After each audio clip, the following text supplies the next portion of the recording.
Escape room employees, what's the stupidest thing you've seen someone do to try and get out?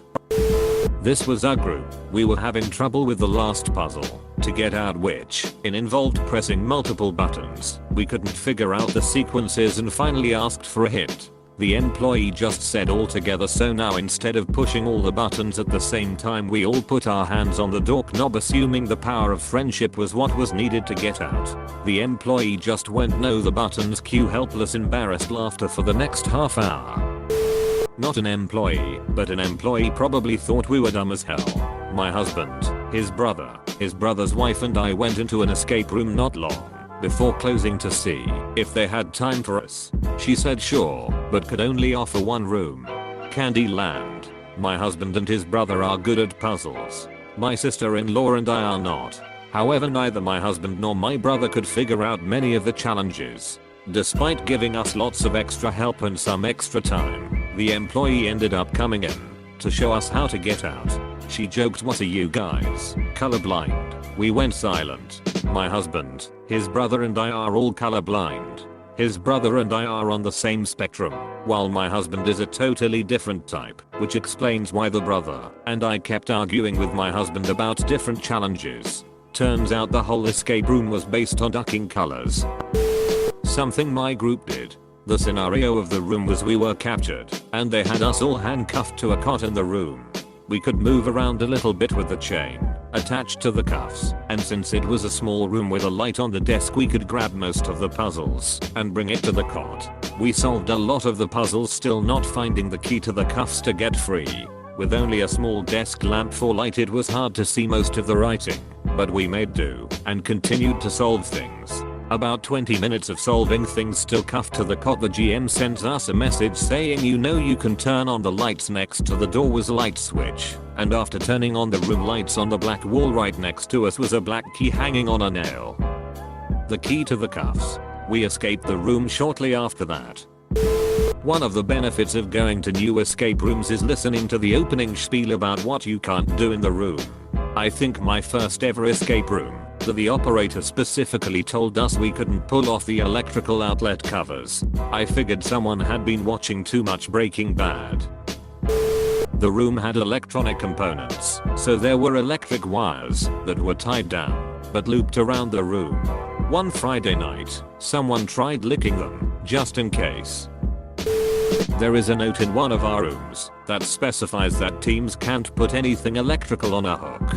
This group came in and rewired one of the RFID sensors, which was hidden underneath a painting which is screwed to the wall, because a note mentioned something about electrical stuff, and it was hanging off. Thankfully it wasn't hard to fix, but goddamn that was stupid. Someone else posted this story where at some point you find a screwdriver. The point was to unscrew a clock you found previously to get a key. Instead, one guy started taking apart all the furniture, started unscrewing fixtures off the wall. He was a little bit overzealous. Alright, we found the number. It's 3 plus 4. That's 11. None of his 3 teammates questioned him. They kept trying the wrong number. I even teased them, repeating it back to them. I love my job. I just assume any non-common rules given at the beginning are because some idiot has already done it. Don't jump out the 2-story window. Don't eat or drink anything that you find. Don't try to climb into the ceiling. Don't touch anything with an orange sticker, which turns out to be 80% of the room, including electrical sockets. My wife likes to tell a story on how a previous male friend of hers was introduced to escape rooms. However, someone, either a friend or the employee, failed to explain that not all things in the room are meant to be taken apart broken to receive a clue key. As soon as the employee started the clock, the friend, thinking a wicker chair had a clue, walked over and stomped his foot right through the seat like a foot falling through a thin sheet of ice. Immediately, the employee on the intercom stutters, Yo, you didn't have to break the chair. Props shouldn't need to be broken to get a clue. My wife mentions this story every now and then, and I still get a kick out of the thought of someone just shoving their foot through someone's old wicker chair. Turning this on its head, I went to an escape room once that had a ridiculously impossible puzzle. Basically you were supposed to pick up this one chair and place it in a very specific spot on the floor, and then when you sit in it, look in 3 mirrors. If you had the chair set up just right, you could see 3 pictures on the walls in the reflections. Then you were supposed to count the number of people in each picture from right to left, and that was the combination to a lock. But who the duck can accurately count 32 people in a class photo, through a mirror, from 10 feet away? Not to mention there was no indication that the chair was supposed to be moved to that spot, or that the photographs were a clue. After we spent like 40 minutes completely stuck, the host straight up told us over the intercom how to solve that part of the puzzle, and we were all standing around dumbfounded. Who the hell came up with that one? The host's explanation after it was over was, well, you should have known the mirrors were a clue. Yeah, okay, sure. Maybe if that chair was bolted to the floor and obviously suspicious. But who's going to think to pick up a random chair in the corner and move it to that one very specific, unmarked spot? Never went back to that place. It's not fun when the puzzles are impossible. Not an employee, but a participant. My group went to a pirate ship themed escape room. One of the puzzles involved pressing lit up labeled buttons on a wall in a particular sequence to unlock a door. A common theme, to me, in this room was water. There were exposed water pipes that had cartoonish signs on them reading "Do not touch," and one of the lights on the wall read "water" and the light behind it was out. I had to have fixated on this for a good 30 minutes. I tried unscrewing parts of the water pipes, pressing the water button, while trying to open parts of the pipe, everything. After we finally moved on and finished, the GM told us that the room had nothing to do with water. I was actually just messing with their water system. I did the stupidest thing I've heard of. There was a row of chairs, just regular chairs you might see at a conference. I noticed that only one of them had the label with the barcode and serial number stuck to the bottom, so I assumed it was intentional and started trying to apply the 10+ digit serial number to everything in the room. The game master told me I wasn't the first one. Makes me wonder why they didn't just remove the label like they did on the other chairs.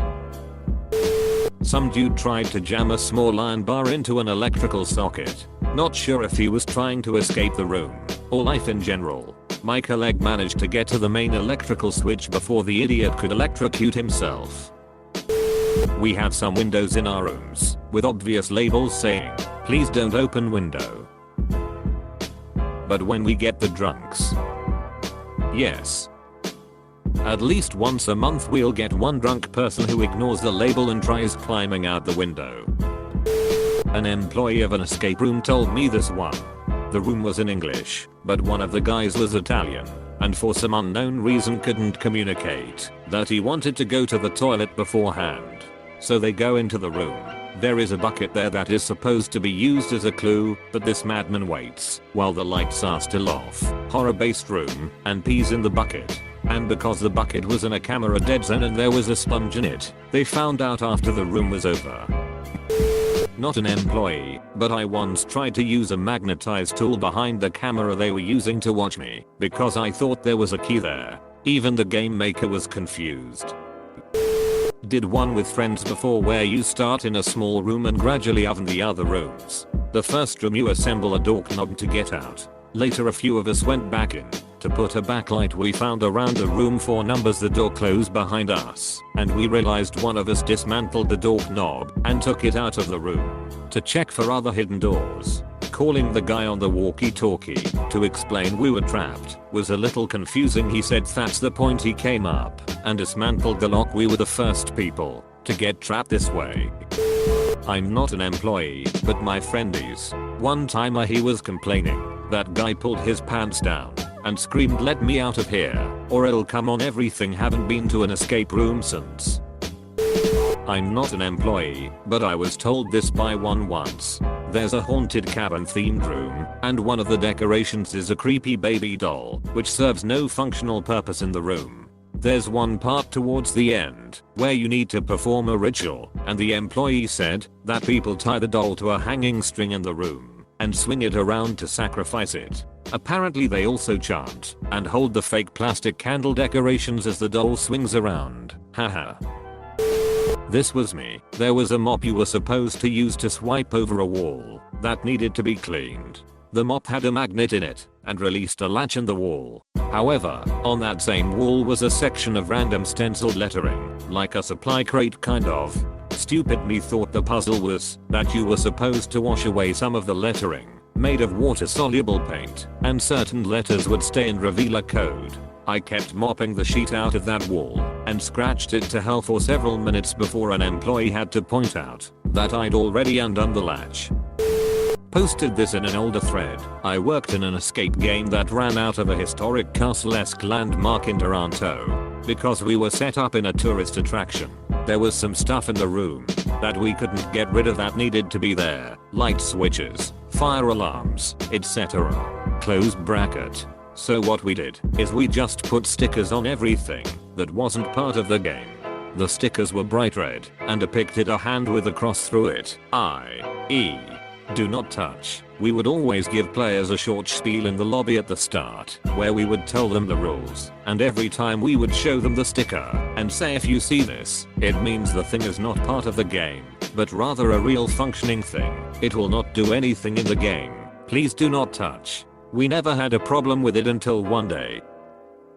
Bachelor party comes in all happy and a little tipsy. Nothing too bad. We give them the spiel. They seem nice and eager, and we take them into the tower, where the game space is located. They enter the tower, the door shuts behind them, and the warning goes off that their time has begun. Literally as the first thing that happens, maybe 2 seconds after time starts, one of the dudes beelines towards the fire alarm plastered with a bright red do not touch sticker and pulls it. There was a function going on at the attraction that evening too, and the whole castle had to be evacuated. 5 fire trucks came. My brothers and I goofed one time. The final clue was to decipher Morse code, to get the 4-digit code, to type into the keypad and open the door. We are listening to the code, and trying our damnedest to remember Morse code that we learned when we were younger. After about 5 minutes we remembered they gave us a Morse code cheat sheet to decipher with. Then 2 of us listen, while one writes on the whiteboard in the room.